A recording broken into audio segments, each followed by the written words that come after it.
Good afternoon. My name is Christopher Howes, currently a junior business administration major attending Morehouse College. Hello, hello. My name is Keenan Washington Jr., also known as KJ. I'm a sophomore business administration major with a concentration in marketing. I also attend Morehouse College. And on behalf of Group 4, we are going to be discussing cigarette advertising. Today, we will not only be coming at you as Group 4, but also as Group 4 Marketing Firm LLC, where we will be discussing the best ways to market as a cigarette company during the 20th century. And hopefully, throughout the presentation, you will learn something about the demographics. So here we have the table of contents, not much to get into, but starting off, we have a video ad example from 1962 displaying the company Raleigh Cigarettes, trying to appeal to housewives as Raleigh was launched as a premium cigarette, meaning the brand was aimed towards the upper class, and why housewives, my brother K, KJ, I'm sorry, will get into that in just a moment. Every day, more and more people are discovering something extra in smoking pleasure. Raleigh? Oh, no thanks. I have a pack. Well, I didn't know you'd switch. I just did. Why? I got embarrassed borrowing yours. Besides, I like that Raleigh taste. Well, don't do that. Why not? The coupons. Save the Raleigh coupon. What for? What for? These flower shears? That lawn sprinkler? I got them free. Free for Raleigh coupons. So if you're not saving that coupon, I'll take it. Oh, no, you don't. I'll just keep the coupon. Raleigh coupons, good for free gifts. Buy Raleigh's by the carton and get 4 extra coupons, 14 in all. With a filter or without, look for the pack with a coupon on the back. Smoke Raleigh cigarettes. So basically, we were given a random sample of 50 perceived age estimates. Along with that came a sample mean of 26.22 and a sample standard deviation of 3.7432. And we were asked to calculate the 95% confidence interval for that population age estimate, whether it made us 95% confident that the mean perceived age estimate was at least 25. If that number was significantly larger than 25, and why, how we came to that conclusion. And along with our main question, marketing Group 4 Marketing Firm LLC had this research question. What factors influence the accuracy of perceived age estimates for models and cigarette advertisements? And with that, we'll be using age and gender for the model, types of cigarettes being advertised, and the individual's age and smoking habits. So previously, as my brother Christopher showed, the cigarette ad showing Raleigh and the housewives, that was marketed towards housewives because only upper class women could afford to be housewives. So with that, Raleigh launched themselves as a premium cigarette brand because they knew that they could be catering towards that specific demographic, which, could get them more sales and stuff like that. So we'll show you a little bit more about different types of things that got into this. So as for our hypothesis, I don't know.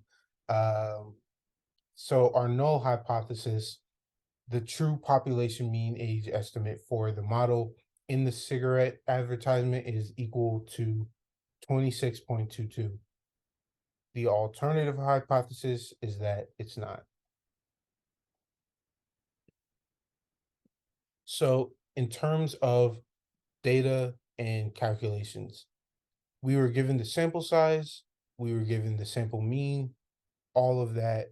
However, we had to apply T distribution with 49 degrees of freedom to account for the unknown population variance. So when plugging all of this information, the n equals 50, the 26.22, we ended up with 25.158 as the lower limit.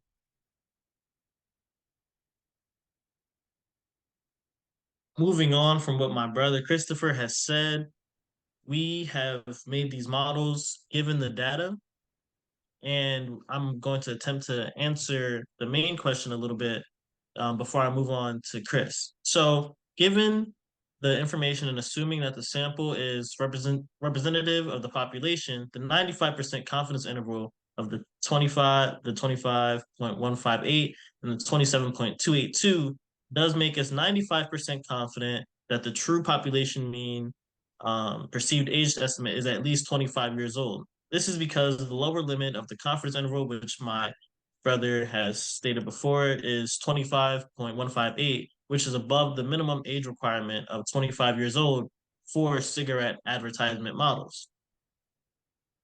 And as for whether the mean perceived age estimate is much more than 25, we can examine the distance between the sample mean and the lower limit of the confidence interval. In this case, the sample mean is 26.22, which is a little bit above that 25.158, and you can see that on the model to the left. And I will move this conversation along to my brother Christopher, who will explain a little bit more about what these numbers mean and why this is important. So just in general, again, more than 25 years is the lower limit of the confidence interval, being 25.158. That being said, we can say with 95% certainty that the population's mean perceived age estimate is at least 25 years old. There is only a 0.158 year discrepancy between the average age people think they are and the actual age of 25, which is not very much at all. Now that we have the main question out of the way, we bring it back to Group 4 Marketing Firm LLC. Why is all of this data important? As you can see, I do have a graph on the left there that's showing the smokers percentage of the population from 1950 to 1990. It doesn't encompass all of the 20th century, but it does encompass a large portion of the 20th century. As you can see, men were the primary smokers. They were the most smokers, and that's important because the popularity of cigarette brands, as I mentioned, was one of the things we were looking at during the 1950s and through the 1970s, varied throughout the throughout the country. In the United States, the most popular cigarette brands were Marlboro, Camel, Winston, and Salem. Marlboro cigarettes were introduced in the 1950s and marketed as a masculine brand with the iconic Marlboro Man advertising campaign. The brand's popularity skyrocketed during the 1960s and 70s, and it eventually went on to become the best-selling cigarette brand by the early 1990s. Camel cigarettes were also very popular during the 1950s to the 1970s. The brand's advertising campaign featured a cool and confident Camel Man character. Again, you see that gender come up again. And Camel cigarettes were especially popular among young adults and college students during the 1960s and 70s. And to give a little bit more context into the 1960s and the 1970s, that's where you start getting into, that era of freedom. That's like the baby boom kind of demographic and things like that. So when those kind of people started to get into more college, there was more liberation. Feminism came in the 1970s, which I'm gonna mention is gonna be important later on. And then to keep going, a couple more brands that were popular. Winston, they were introduced in the 1950s. They were marketed as a less harsh alternative to other cigarette brands. they had a slogan, Winston tastes good, like cigarettes should, and different things like that. So most of the brands were definitely talking about, okay, why is one cigarette better than the other? Is it going down smoother, better than the other? And for those ones that was like, okay, it's smoother, those might have been catered more towards women because of the harshity and different things like that, and how, society perceives women. Moving on.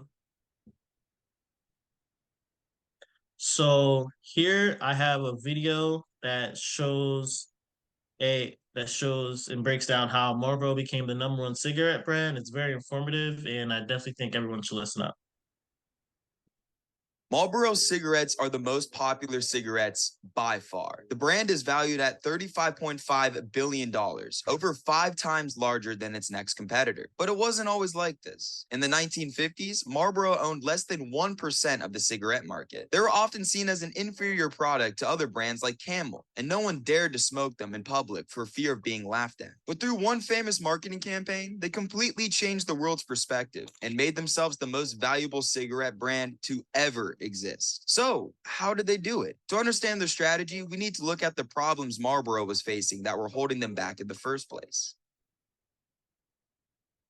Marlboro cigarettes were introduced in 1924 and were first marketed as America's luxury cigarette. But one major event in American history would change their marketing strategy drastically. In the 1920s, Congress proposed a bill that would ban women from smoking in public. Women were forced to smoke in their homes, and if they were caught smoking in public, they would be arrested and even sentenced to jail time. These legislative changes gave Marlboro the perfect marketing opportunity. Marlboro's new ads would shift that narrative and depict smoking as glamorous rather than unladylike. The ads they would run were primarily based on how ladylike the filter was in Marlboro cigarettes. Back then, most cigarettes had no filter, but Marlboro was one of few brands that had them. The filter had a printed red band around it to hide lipstick stains, and the tobacco formula they used appealed to women as it was far less harsh on the throat than other brands. As brilliant as the idea was to market to women, Marlboro still failed to grow its brand for one primary reason. At the time, there was an attitude that the only people who smoked filtered cigarettes were women, so no man dared to touch Marlboros. However, a substantial cultural shift was about to occur, because in the 1950s, studies started to arise concerning the health risks of cigarettes. Smoking was still at an all-time high, even after this news broke.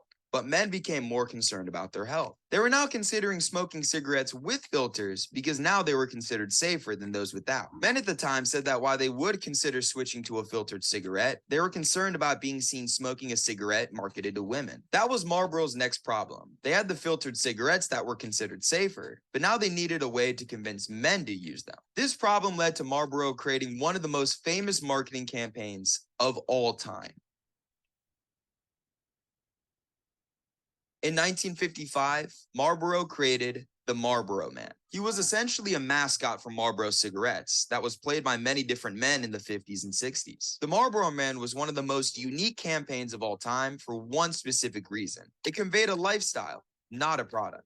Most filtered cigarette advertising sought to make claims about the technology behind the filter. Through the use of complex terminology and scientific claims about the filter, the cigarette industry wanted to ease fears about the harmful effects of cigarettes. However, Marlboro decided to address these fears through an entirely different approach. Instead of creating ads with all of these health claims about the filter and the cigarettes, they started experimenting with lifestyle advertising. Lifestyle advertising tries to connect emotionally with the viewer and is focused on feelings, values, or status symbols. It doesn't sell the product, but rather pushes to awaken emotions and create connections with the product being sold. So, how do they go about advertising the lifestyle of using Marlboros? This is where the Marlboro Man comes into our story. The goal of the Marlboro Man was to show that even the most rugged, macho men could smoke filtered cigarettes. The ads would feature manly cowboys smoking Marlboros in wild terrain. These ads mainly ran as print ads, but would later be televised with a similar vibe to them. But the genius of the Marlboro Man goes farther than the lifestyle. He represented something much more that stuck with consumers forever. He was more than a mascot. He was an idol. The Marlboro Man was the portrait of physical health and strength, despite what research suggested about smoking and lung cancer. He showed that not only were Marlboro smokers rugged and masculine, but they were in control of their bodies. He gave off the vibe that nobody could tell a Marlboro smoker what to do, and that they didn't have to listen to doctors or public health people. The cowboy image was also genius for another huge reason. Cowboys were huge in pop culture at the time. Western TV shows like Gunsmoke and Maverick were all the rage in the 50s and 60s, and Americans saw the cowboys in these shows as heroes. The Marlboro Man fit that role perfectly. He wasn't just a product mascot. He became an American hero. And the results show how well the Marlboro Man resonated with Americans. Within a year, Marlboro's market share rose from less than 1% to the fourth best-selling cigarette brand. And within 4 years after the campaign, it became the #1 best-selling cigarette in the world. Marlboro was an unstoppable force after the Marlboro Man. But that force would come to an abrupt end with one significant change in United States law.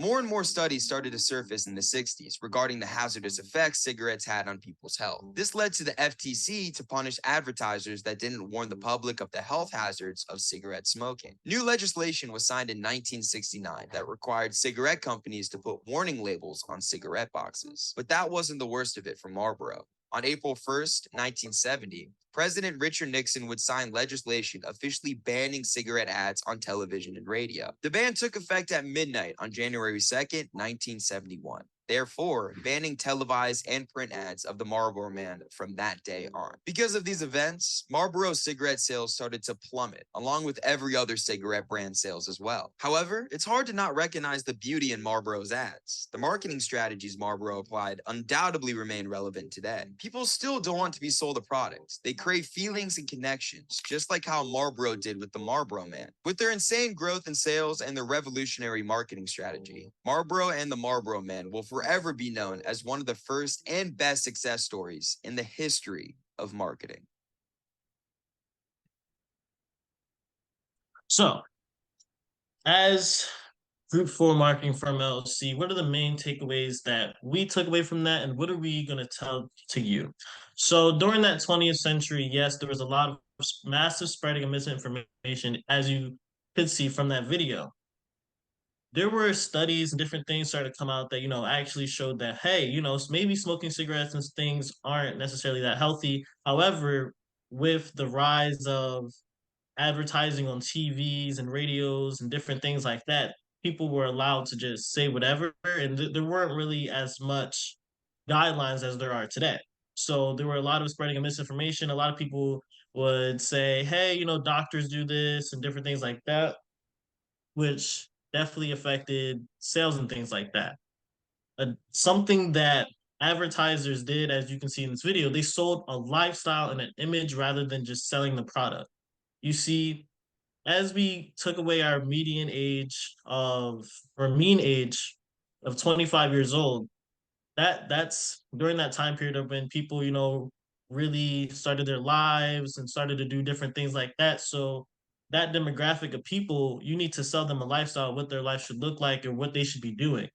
So what Marlboro did, which is very, very, very well, they did the Marlboro Man, and they saw that there was a big market of men that were smoking. They were like, okay, let's do a real masculine man and different things like that because this is popular in the culture, and let's infuse them and to really make sure that people know, that we're the one that's going to be doing it. So if I were advertising to you, the best way to start your advertising company or your cigarette company during this time, sorry for saying that, I would definitely say it really does depend on the market that you're trying to break into. Most of the markets were catered to go, mostly towards men, because again, those were the main people who were smoking the most. So I would definitely say you definitely want some type of mascot that's like a man or some type of really manly figure, different things like that. I would also say that you definitely, or not definitely, I mean, I wouldn't add, I would definitely say to have some type of lifestyle or some type of cultural thing, like they said, they had cowboys in theirs. If you want to take away something else from the 1960s or 1950s that makes sense, I would say definitely put those in there. And then moving on. So here's some related links that I found, which were very interesting and were very relevant to what we were talking about. So given that it was, the 20th century and a lot of different things happened within the 20th century, there was a banning of, those cigarette ads that were, letting things happen, on TV, on radio, which took place in the 1970s, which also, it's something that also took place in the 1970s, was the rise of feminism. So one of the things that I found was how when feminism first started, one of the main things that was like fight back against, the patriarchy, against men, or whatever you want to call it, was smoking. And evidently so, is because, on TV, that's all you see. Most of the things were, if you're a man, this is so cool, X, Y, and Z. And that was an issue, or it became an issue because during the previous decade, they were already starting to find that, hey, this isn't the healthiest for us, different things like that. So now there are consequences that women are facing due to this, okay, it was okay to smoke, or they wanted to smoke more. And smoking actually rose in women after the fact, after the banning of, ads and things like that, actually rose in women as opposed to going down with women. And with men, it just was a steady decline because things started to get banned. It wasn't as healthy and different things like that. And then I also found another video or another link onto why smoking is unhealthy. I don't condone smoking cigarettes. There are a lot of unhealthy ingredients and different things like that inside of there. However, if you are going to be a cigarette company, you should know what's going in there and how best to really support it. So there are all of the smoking information and knowledge that you should know. So thank you for listening to our presentation. Are there any questions? Which I'm sure I'm gonna ask in person.